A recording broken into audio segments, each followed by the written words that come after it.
Praise the Lord. Just honor our Lord.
จ้ายิ่งใหญ่พระเจ้ายิ่งใหญ่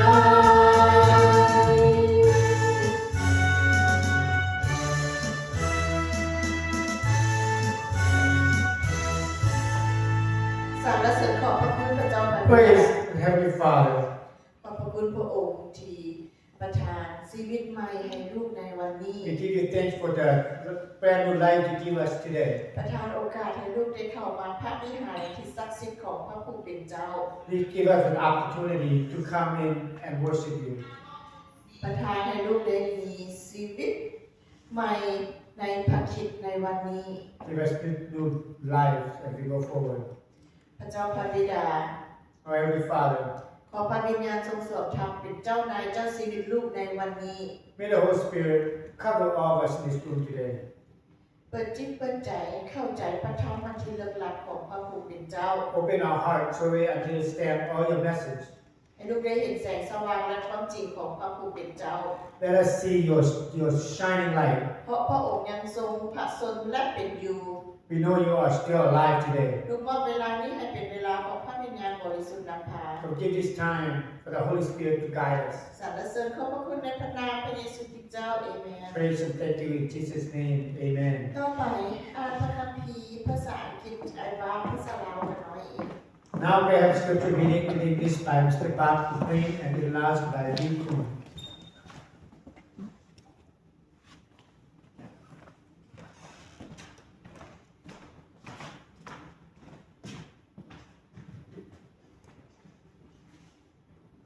Zechariah 9:9. Rejoice, O people of Zion. Shout triumph, O people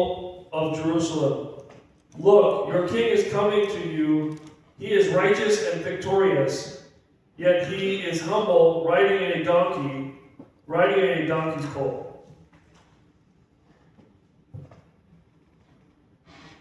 Matthew 21:1-11. As Jesus and his disciples approached Jerusalem, they came to the town of Bethphage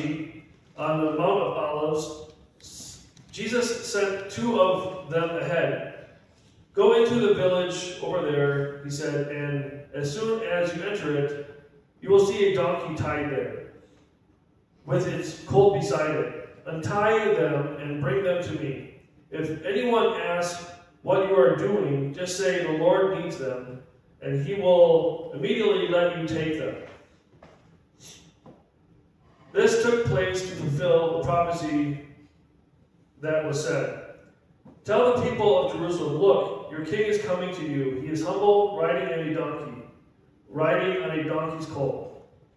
The two disciples did as Jesus commanded. They brought the donkey and the colt with them, and threw garments all over them, and he sat on the colt. Most of the crowd spread their garments on the road ahead of him, and others cut branches from the trees and spread them on the road. Jesus was in the center of the procession, and the people all around him were shouting, "Praise God for the Son of David. Blessings on all who will come in the name of the Lord. Praise God in the highest heaven." The entire city of Jerusalem was in an uproar as he entered. "Who is this?" they asked. The crowd replied, "This is Jesus, the prophet from Nazareth in Galilee." และขออ่านพระคัมภีร์เซกาลียา9:9 กษัตริย์ในอาณาคตจงยินดีเถิดประชาชนของภูเขาซีโอนประชาชนนครเยรูซาเล็มจงห้องฮูยินดีเถิดจงเบิ่งดูว่ากษัตริย์ของพวกเจ้ากำลังมาหาเพิ่นมาอย่างผู้มีไสและอย่างผู้ยุติธรรมด้วยแต่พัดทองโตลงมานั่งที่ถึงหลังรอขี่รอน้อยโตที่เกิดมาจากโลเมมัทธิว21:1-11หัวข้อกล่าวว่าพระเยซูเจ้าเข้าไปในนคร เยรูซาเล็มอย่างมีใสเมื่อพระเยซูเจ้ากับพวกสาวกเข้าไปใกล้นครเยรูซาเล็มแล้วก็มาฮอดบ้านเบธพาเคที่ภูเขาหมากกอกเทพพระเยซูเจ้าได้ใช้สาวก2 คนล่วงหน้าไปก่อนโดยสั่งพวกเพิ่นว่าจงเข้าไปยังบ้านข้างหน้านั้นและเมื่อไปฮอดพวกเจ้าก็จะพบล้อแม่ตัวหนึ่งถือมัดอยู่กับลูกของมันจงแก้มันออกและจูงมาหาเขาถ้ามีผู้ใดเว้าสิ่งใดจงบอกผู้นั้นว่าพระองค์เจ้าต้องการแล้วเราก็จะปล่อยให้ทันทีเหตุการณ์ได้เกิดขึ้นเพื่อให้สำเร็จตามที่ผู้ทำนวยกล่าวไว้ว่าจงกล่าวบอกประชาชนนครซีโอนว่าเบิ่งแน่กษัตริย์ของเจ้ากำลังเสด็จมาหาเจ้าเพิ่นเป็นผู้ใจอ่อนสุภาพและนั่งถึงหลังรอคือนั่งถึงหลังรอน้อยลูกสัตว์ไส้ตัวหนึ่งสาวกทั้งสองจริงไปเฮ็ดตามที่พระเยซูเจ้าสั่งพวกเพิ่นจูงรอแม่และลูกของมันมาเอาเสื้อผ้าของพวกตนปกหลังมันแล้วให้พระเยซูเจ้าขึ้นขี่แล้วประชาชนต่างก็วางเสื้อผ้าของตนปูตามทางบางคนตัดกดไม้มาปูตามทางประชาชนที่ย่างไปตามทางหลังพระองค์ห้องขึ้นว่าโฮซานาแด่บุตรของดาวิดขอพระเจ้าอวยพรท่านผู้ที่เสด็จมาใน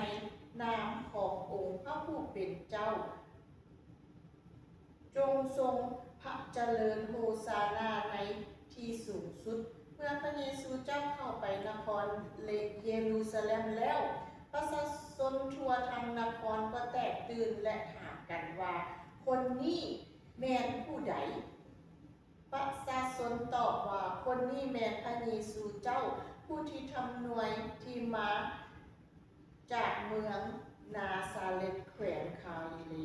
ขอทุกคนลุกยืนเพื่อการอธิษฐานถวายสัตย์ Let's all stand up and let's pray for offering together. สรรเสริญขอบพระคุณพระเจ้าพระบิดา We praise and we thank you, ข Father. อบพระคุณพระองค์ที่รักษาที่ผ่านมาในวันนี้ We give you thanks for all your protection. ขอบพระคุณพระองค์ที่ประทานเงินแห่งสติปัญญาเพื่อการงาน And we give you thanks for the strength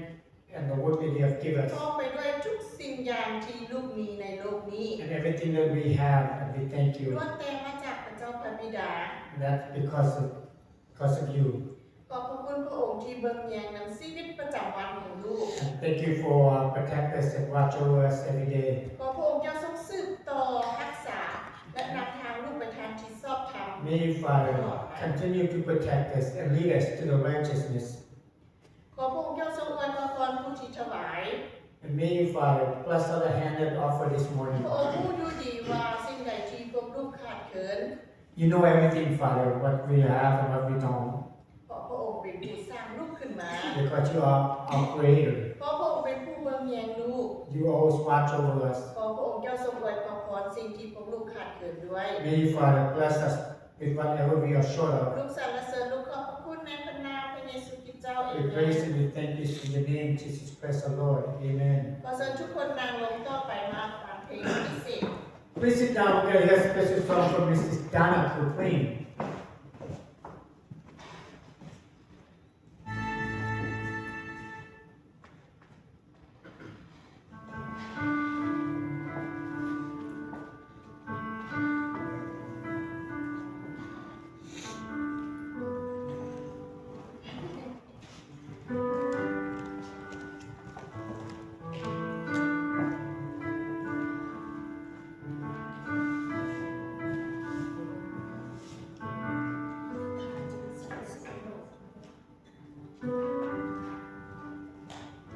จะดังน้ำค้างที่แสนชื่นช่ำพระเมตตาพราวไม่หยุดยั้งไม่ทุกวันเป็นความรัก ที่ไม่สิ้นสุดดุจดังแม่น้ำท่วมท้วมตัวข้าพระองค์เป็นสายทางแห่งชีวิตหลั่งไหลมาพระองค์คือวิญญาณของข้าและทุกสิ่งที่พระองค์เป็นข้าเชื่อพระสัญญาข้าให้ยังไว้เพราะพระองค์ทรงอยู่ในชีวิตข้าในทุกสิ่งที่พระองค์ทำข้าขอโมทนาข้ายกมือขึ้นเป็นเสียงเพื่อขอบคุณพระบิดาข้าจึงสรรเสริญพระองค์ตลอดทุกคืนวันรักพระองค์ไม่เคยแปรผันพระเมตตาดำรงนิรันดร์ข้าจะกล่าวร้อ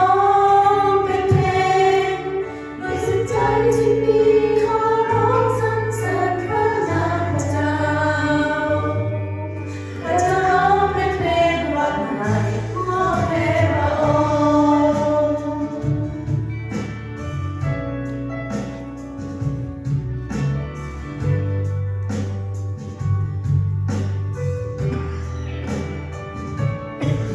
พายุพัดโหม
สบายดีพ่อแม่พี่น้อง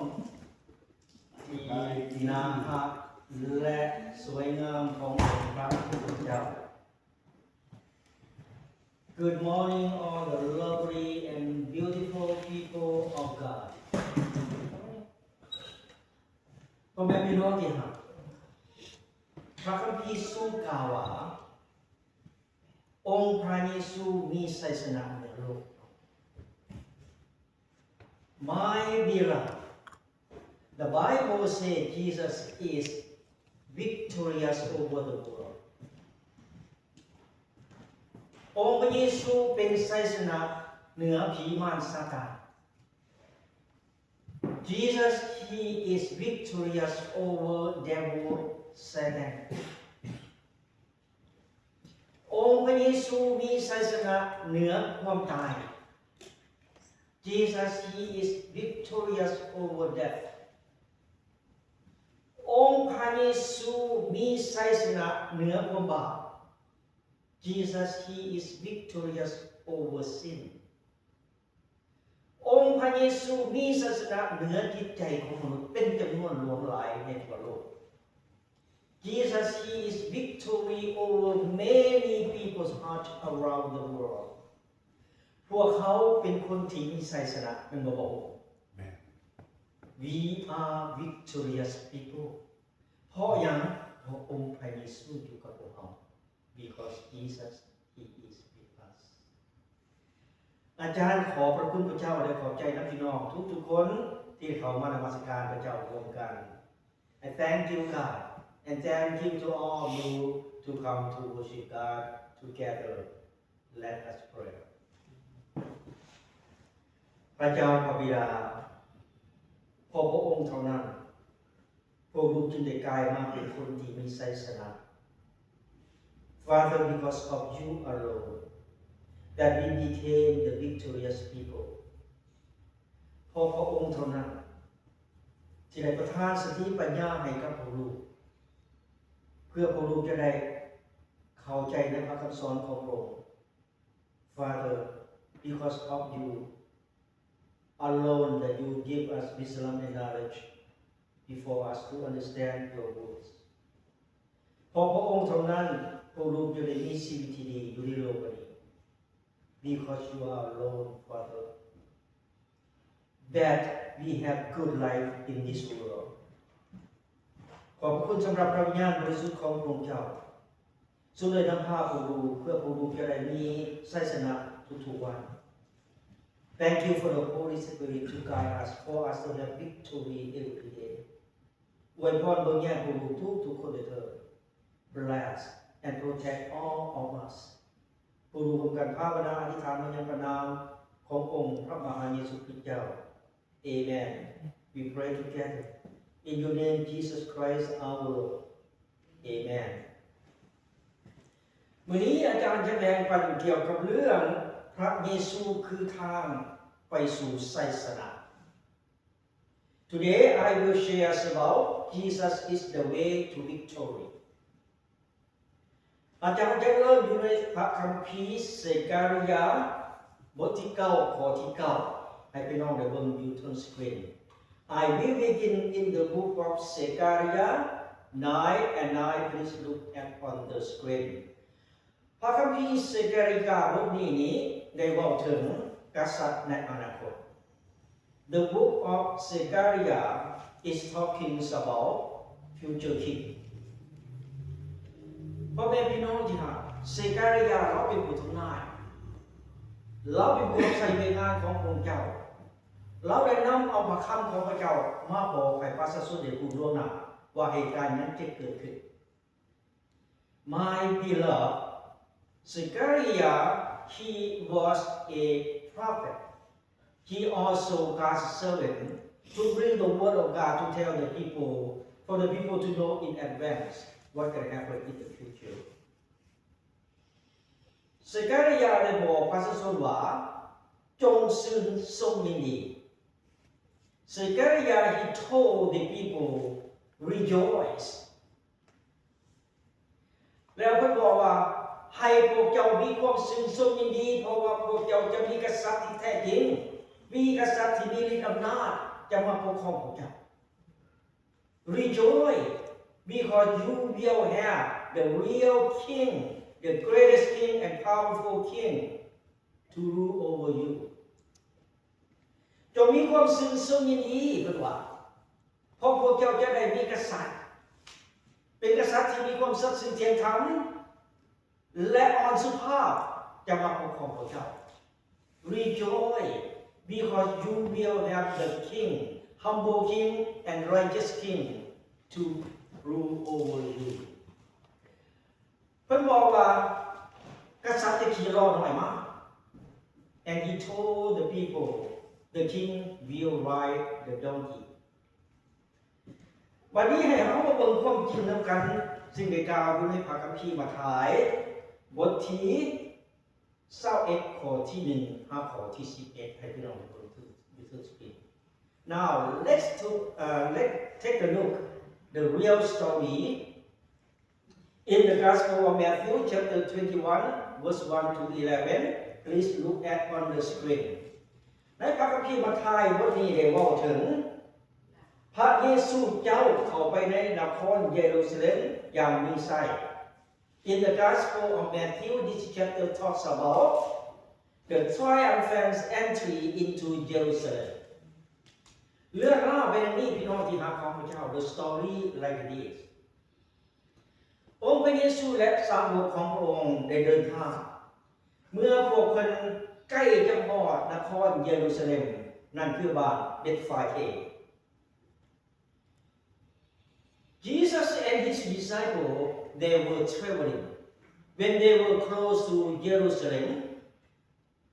that Bethphage village องค์พระเยซูจึงบอกสาวกของพระองค์2คนให้ไปร่วมเลย The Lord God Jesus he told two of his disciples go ahead of him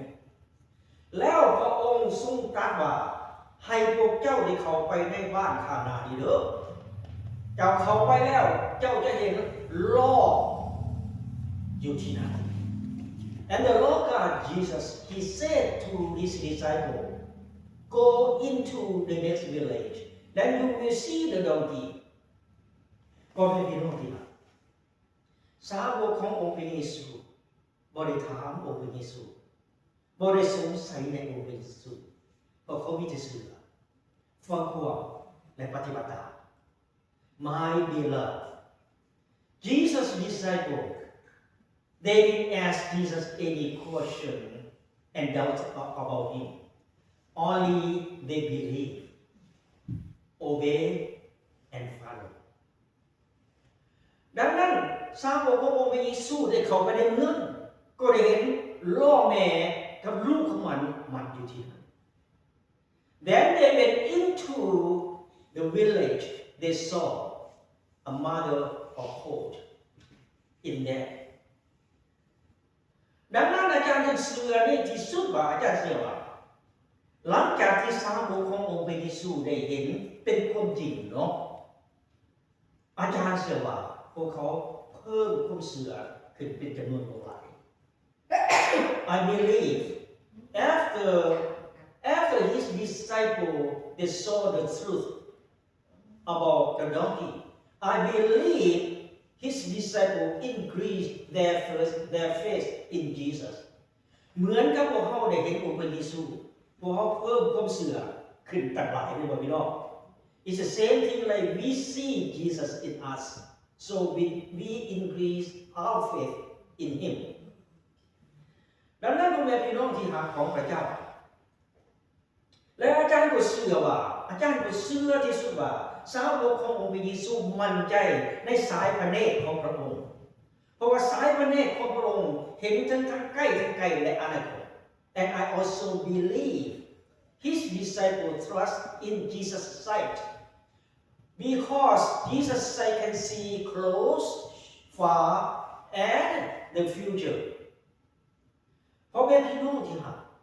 ดังนั้นมื้อนี้องค์พระเยซูนี่นะได้เว้ากับพวกเราทุกๆคนฟังคักๆเด้อพี่น้องเด้อได้บอกพวกเราว่าจังซี่ Today the Lord God Jesus is telling all of us พระองค์บอกพวกเราว่าอย่าสงสัยในพระองค์ Jesus is telling all of us right now do not doubt about me do not doubt in me แต่ให้พวกเจ้าเชื่อกันว่าให้พวกเจ้าฟังความและให้พวกเจ้าปฏิบัติตาม and he tell all of us in here just believe in me obey me and follow me ถ้าหากพวกเจ้าเชื่อถ้าหากพวกเจ้าฟังความถ้าหากพวกเจ้าปฏิบัติตามเจ้าจะเห็นความซื่นชมยินดีในชีวิตของพวกเจ้าเอง If you believe in me if you obey and follow me you will see happiness in your life and your family ถ้าพวกเจ้าเชื่อในเขาฟังความเขาติดตามเขาพวกเจ้าจะเห็นความสันติสุขในสิ่งใดของพวกเจ้า If you believe in me if you obey and follow me you will see peace in your life and your family ถ้าหากเจ้าเชื่อในเขาฟังความเขาปฏิบัติตามเขาเจ้าจะเห็นชีวิตที่มั่งคั่งสมบูรณ์ในครอบครัวของพวกเจ้าและอุดมสมบูรณ์ที่สุด If you believe in me you obey me and you follow me you will see prosper in life your family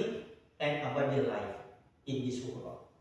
พวกเจ้าจะมีความสันติสุขถ้าเจ้าเชื่อในเขา you will have peace and happiness if you believe in me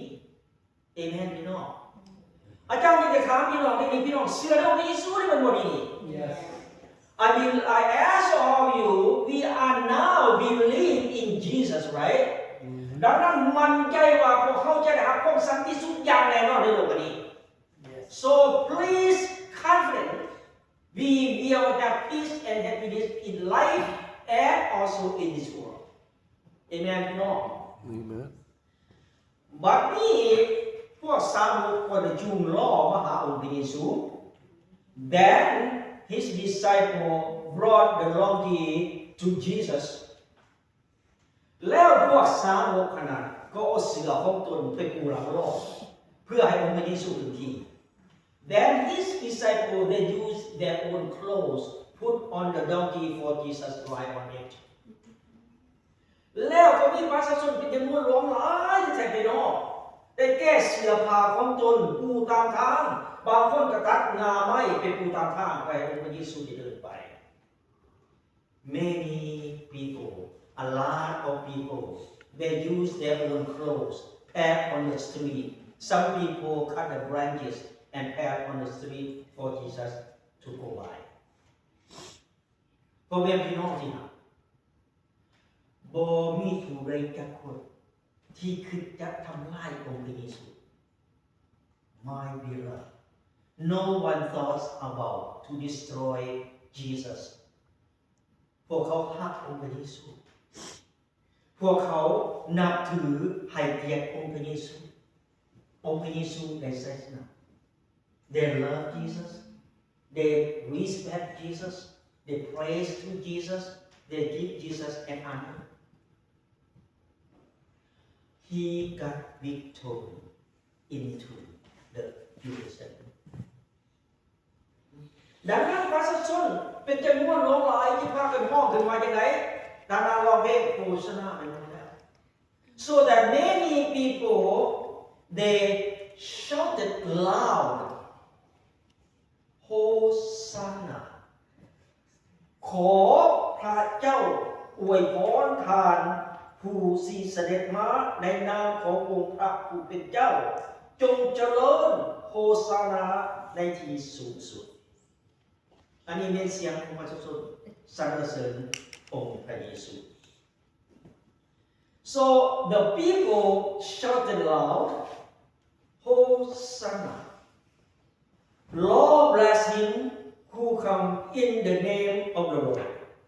praise to be God This is the voice of the people praise to Jesus พ่อแม่พี่น้องที่รักอาจารย์อยากบอกพี่น้อง My beloved I would like to tell all of you ทุกเส้นทางเนี่ยที่องค์พระเยซูได้เดิน นั่นเป็นเส้นทางที่นำพวกเราไปสู่ความสำเร็จทุกอย่าง So I would like to tell all of you, my dear brother and sister, every path that Jesus walked on, that is the way to bring us to success everything in life. เป็นเส้นทางที่นำพวกเราไปสู่ชัยชนะพี่น้อง That is the way to bring us to victory. เป็นเส้นทางที่นำพวกเราไปสู่ความสันติสุขและความรอดพ้น That is the way to bring us salvation and peace and happiness in life. เดี๋ยวนี้พวกเราอยู่ในทางขององค์พระเยซูแล้วพี่น้อง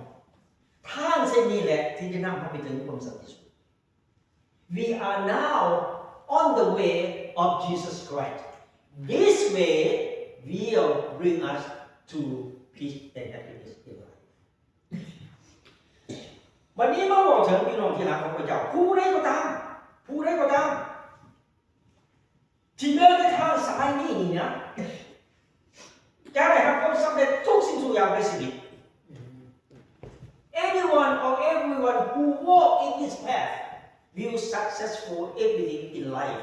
peace and happiness. วันนี้คำทำนายของสักเกเรียกลายมาเป็นความจริงพี่น้องอยู่ในพระคัมภีร์มัทธิวบทที่21ข้อที่5อาจารย์จะอ่าน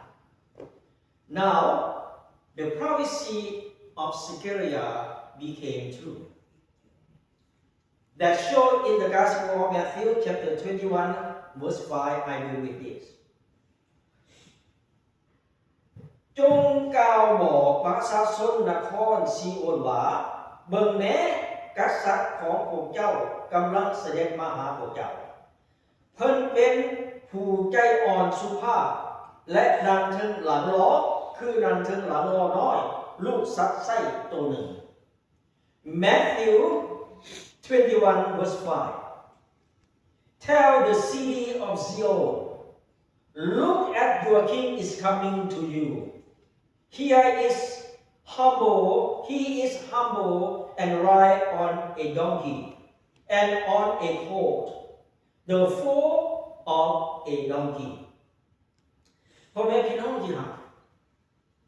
พระคัมภีร์เดิมส่วนลงรายในเรื่องบอกถึงผู้ทำนายก็เป็นผู้รับใช้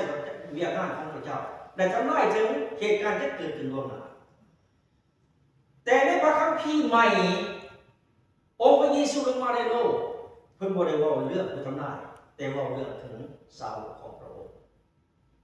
My beloved in the Old Testament most of the time talks about prophet the prophecy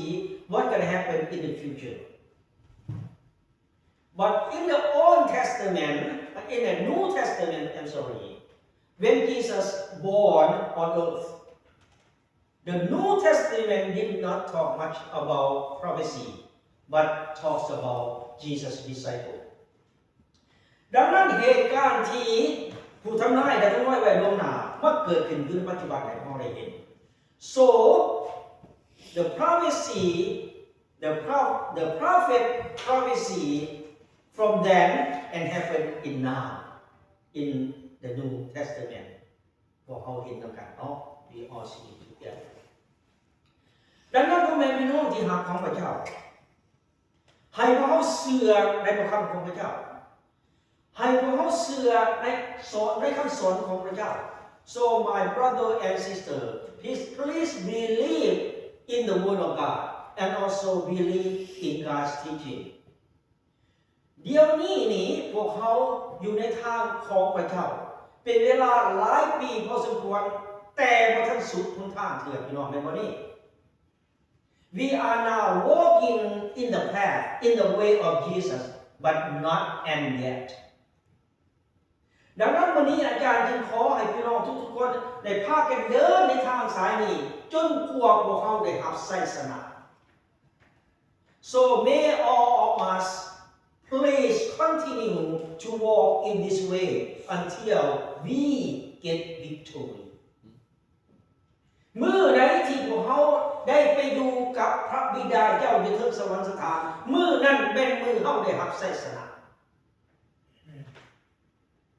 The day, the time that we are with the Father in heaven, Jesus Christ. That day, that time is the day that we get victory.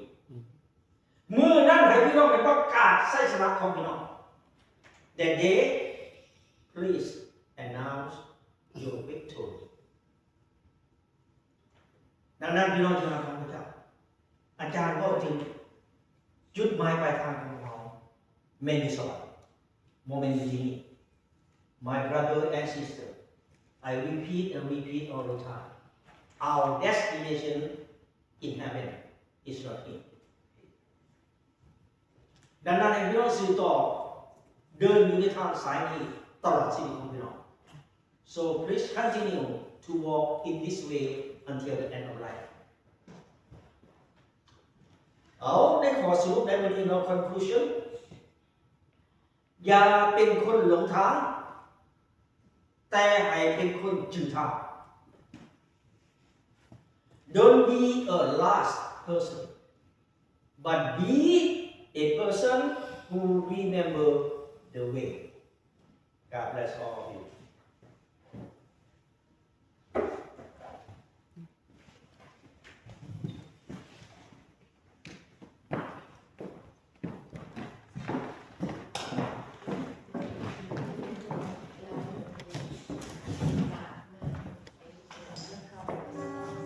ขอเชิญทุกคนลุกยืนขึ้นตามเป็นไปได้ร้องเพลงนมัสการพระเจ้า Please ร่วม first กัน stand up if you are able to. Let's sing and praise the Lord.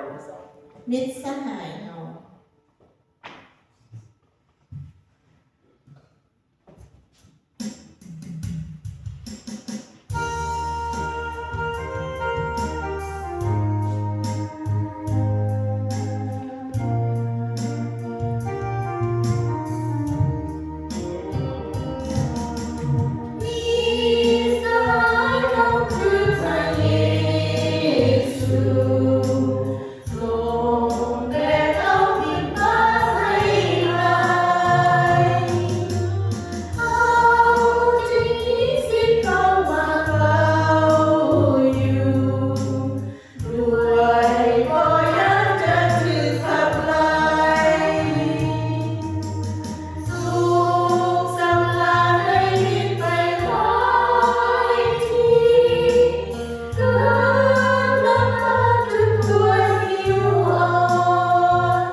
มีน้ำมันมีแต่เพียงบ่มีน้ำมันจิตใจมองใจอ่อนแออย่ายอมแพ้การทดลองจงมองพระเยซูอธิษฐานอ้อนวอนพระองค์อธิษฐานอ้อนวอนพระองค์ดินสวรรค์เปรียบถึงพรหมจรรย์คนมีปัญญาคนบ่มีน้ำมันคนโง่คนมีแต่เพียงบ่มีน้ำมันมีแต่เพียงบ่มีน้ำมันจงเฝ้าวอนอธิษฐานมาสถานยืนตัวสั่นมาสถานยืนตัวสั่นจงเตรียมและระวังจงเตรียมและระวังอธิษฐานอ้อนวอนพระองค์อธิษฐานอ้อนวอนพระองค์แผ่นดินสวรรค์เพียงทิ้งพรหมจรรย์คนมีปัญญาคนบ่มีน้ำมันคนโง่คนมีแต่เพียงบ่มีน้ำมันมีแต่เพียงบ่มีน้ำมัน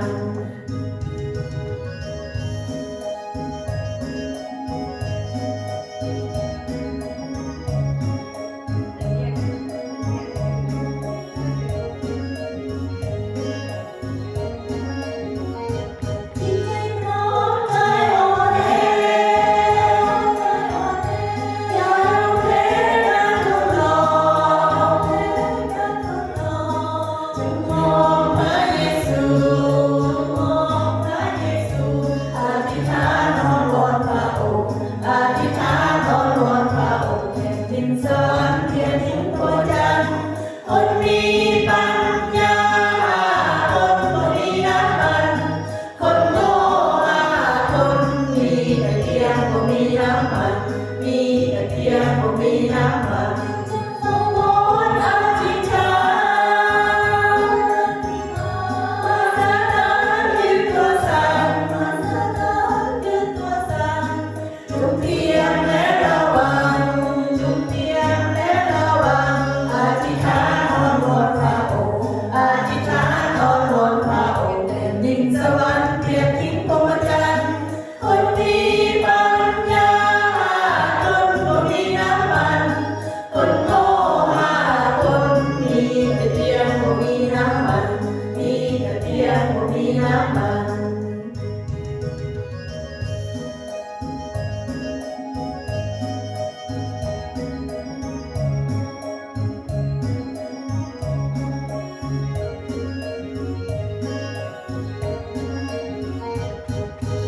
ขอบคุณพระเจ้าสรรเสริญองค์พระผู้เป็นเจ้าพระนามของพระองค์เป็นพระนามที่ยิ่งใหญ่เหนือกว่าน้ำอื่นใด Your name is the highest above all. พระนามของพระองค์ทรงแสนดีและศักดิ์สิทธิ์ Your name is the truth. ขอพระองค์เจ้าทรงประทานแผ่นดินสวรรค์เป็นอะไรขอให้แผ่นดินโลกเป็นไปตามอย่างนั้น May you, Father, whatever heaven is like, let it be the same here as on earth. ขอบพระคุณพระองค์ที่เบิ่งแยงและเฝ้ารักษา And we thank you for watch over us and protect us ขอบพระคุณพระองค์ที่เบิ่งแยงครอบครัวกับชีวิตประจำวัน and watch over our family. ขอบพระคุณพระองค์ในชีวิตใหม่ในพันธิต And we give you thanks for this brand new life that we have in you. ขอบพระคุณพระองค์ที่ให้ลูกได้เห็นไสยชนะ And thank you for show us that the victory. ขอให้เราร่วมใจกันอธิษฐานสารภาพบาปต่อองค์พระผู้เป็นเจ้า Let us confess. พระเจ้าพระบิดา Heavenly ลูกขอ Father, สารภาพความผิดบาป we like to confess a ลูก sin. เฮ็ดผิดบาปกรรมที่ผ่านมาและวันนี้ If we committed sin, ลูกรู้ว่าลูกเฮ็ดบ่ถึงน้ำพระทัยของพระผู้เป็นเจ้า we admit that we're wrong. ลูกจึงมาอ้อนวอนและทูลขอนำองค์พระผู้เป็นเจ้า And we ask for your forgiveness. ทรงช่วยอภัยบาปกรรมลูกด้วย May you, Father, forgive us ให้นำทางลูกไปทางที่ชอบธรรมด้วย and lead us to the righteousness. ปกปักรักษาคุ้มครองลูกออกจากมารซาตานสิ่งชั่วร้ายใด Take us away from the temptation. ๆสิ่งใดบ่แม่นน้ำพระทัยของพระผู้เป็นเจ้าคือโปรดประทานอย่าให้มาใกล้กับชีวิตประจำวันของลูก Whatever is not according to your will, don't let it come near us. ขอพระองค์เจ้าทรงสืบต่อประทานสติปัญญา นำชีวิตประจำวันเพื่อแหง May you, Father, continue to bless us, give us strength. เพราะพระองค์ผู้เดียวที่ประทานสิ่งเหล่านั้นให้ลูก You're the only one can do all that, Father. และลูกเชื่อว่าพระองค์ย่อมเฝ้ารักษาลูกอยู่เสมอ And we believe that you are to protect us every day. ลูกอยู่ที่ใดพระองค์อยู่ที่นั่น Wherever we are, you are with us. ลูกสรรเสริญลูกขอบพระคุณในพระนามพระเยซูคริสต์เจ้าเอ We ง praise and we thank you in Jesus' name. Amen. ต่อไปขอเชิญอาจารย์บุญเพล Now we're going to hear Tosin pray from our pastor. อันนี้แปลอยากให้อาจารย์อธิษฐานเพื่อบอก Anybody want pastor to pray for you? ท่านเฝ้าพระองค์นมัสการอธิษฐานเพื่อแบรนเดนให้เราได้มีใจห้อนหนเข้ามาหาพระองค์กลับคืนอีกที มาจอยเนาะโอเคเนาะเพื่อแค่แบบพระเจ้าพระบิดาผู้ดูโมทนาสรรเสริญขอบพระคุณพระองค์ที่ทรงทรงอยู่กับพระองค์ Father, we give thanks to you and praise to you that you are with us. พระเจ้าพระบิดาพระองค์ทรงเป็นพระเจ้าที่ยิ่งใหญ่เหนือกว่าสิ่งใดในโลก Father, you are great God, more than anything else in the world. พระเจ้าพระบิดาขอบคุณสำหรับศาสนาที่พระองค์มีในชีวิตในโลกนี้ Father, thank you for the victory that we have in life and in this world. ขอพระเจ้าพระบิดาโดยสิ่งต่อให้พระองค์ได้รับศาสนาตลอดไปเลย Father, may you continue to bless us for us to have victory and receive victory forever. พระเจ้าพระบิดาพระองค์ทรงเป็นพระเจ้าศักดิ์สิทธิ์ Father, you are holy God and great God. โอ้พระบิดาเจ้าองค์ทรงสิทธิเป็นถึงสวรรคสถานพระเจ้าองค์เดียวที่ผู้เชื่อกราบไหว้นมัสการ Father, you are God who is in way. We worship you and trust in you. You are only one God that we are trust and believe in you. โอ้พระบิดาเจ้าเอ๋ยขอพระองค์เจ้าทรงเปิดประตูท้องฟ้าสวรรค์ถอดเทพของพระองค์ลงมาถึงชีวิตของพระองค์ทุกๆคนเลย Father, may you open the window of your heaven, pour down your blessing to all of us here. ขอให้พระองค์ทุกคนพระบิดาได้เป็นน้ำมันเดียวกันได้มีความสันติสุขความสุขสมดี Father, may all of us here be unity, peace and happiness linked together. พระเจ้าพระบิดาอธิษฐานเพื่อคริสตจักรพระเจ้าพระบิดาขอพระองค์เจ้าทรงอวยพรคริสตจักรนี้ให้เป็นคริสตจักรที่มีความเจริญรุ่งเรืองนะครับ We pray for this temple, this church. May you, Father, bless this church. May this church to prosper in the future. พระเจ้าพระบิดาขอพระองค์เจ้าทรงอวยพรพี่น้องของข้าพระองค์ทุกคนผู้ที่จะมีความเชื่อได้เข้ามานมัสการพระองค์ได้เข้ามาหาพระองค์ Pray for the people who don't know you yet, but may you open their heart, inspire their heart for them to come to worship you and walk with you. พระเจ้าพระบิดาอธิษฐานเพื่อไปกับเรียน นกแบรนด์ Nob and Brandon ขอพระเจ้าพระบิดาเถิดทรงให้พวกเขาเจ้ามีจิตใจอ่อนโยนเขามาหาพระองค์เถิด May you, Father, put the fire of your Holy Spirit burn in your heart for them to have heart to come to the Lord, to see you again, to come to worship you again, Father. ขอพระองค์เจ้าทรงอนุโมทนาพวกเขาทั้งสองให้กลับเข้ามาหาพระองค์คือเขาที่พระเจ้าพระบิดา May you, Father, inspire their heart for them to come to worship you like they used to be. พระเจ้าพระบิดาอธิษฐานเพื่อจอยพระบิดาเจ้าเลยคนขาดไฟพระบิดาในหมดไฟพระเจ้าพระบิดาของพระองค์เจ้าทรงเอาไฟแห่งพระบิดาเพิ่มขึ้นในชีวิตและจิตใจของเพิ่นให้เพิ่นปุ๊บเพิ่นเห็นถึงพระเจ้าพระบิดาเพื่อเพิ่นจะได้มาห พระองค์ Father pray for Brother Joy is the spirit of light is turned on for now. May you Father light on him again for him to see the way to worship you พระเจ้าบิดาอภิธานเพื่อพี่น้องของข้าพระองค์ทุกคนผู้ที่บ่สามารถมานมัสการพระเจ้าได้ขอพระเจ้าพระบิดาทั้งหมดทรงดลบันดาลจิตใจของพวกเขาทุกคนให้กลับคืนมานมัสการพระเจ้าได้เถิด Father pray for the people who are unable to come to worship you May you open their heart inspire their heart and life for them to come back to worship you like they used to be อธิษฐานเพื่อการเก็บเป็นพระเจ้าพระบิดาเลยขอพระเจ้าทรงอวยพรเบิ่งแย่งเป็นบัวพี่น้องข้าพระองค์ผู้ใดมีการเก็บเป็นผู้ดี Pray for the people who hear this and sickness May you Father be with them heal them for them to come to worship you again พระเจ้าพระบิดาอธิษฐานเพื่ออิสราเอลเลบานอน May you Father we pray for Israel Lebanon Syria that they have war right now Father you are God of mercy please help those people bless them with peace and happiness พระเจ้าพระบิดาทรงสร้างประชาชนของทุกคนเถิด May you Father mercy to all people who have struggled right now they suffer from the war May you Father make all the leaders to do ceasefire to every country that they have war to save people's life to save their people Russia and Ukraine is the same thing พระเจ้าพระบิดาอธิษฐานเพื่อ President Donald Trump ก็ขอพระเจ้าทรงสถิตอยู่กับเพิ่นพระเจ้าประทานสติปัญญาให้เพิ่นแข็งแกร่งในทางภาษาเวียดนามของประเทศสหรัฐ Pray for Donald Trump May you Father be with him give him strength and knowledge to lead the country in the right way พระเจ้าประทานขอพระคุณสรรเสริญอธิษฐานเพื่อผู้นำทุกๆคนในประเทศอเมริกา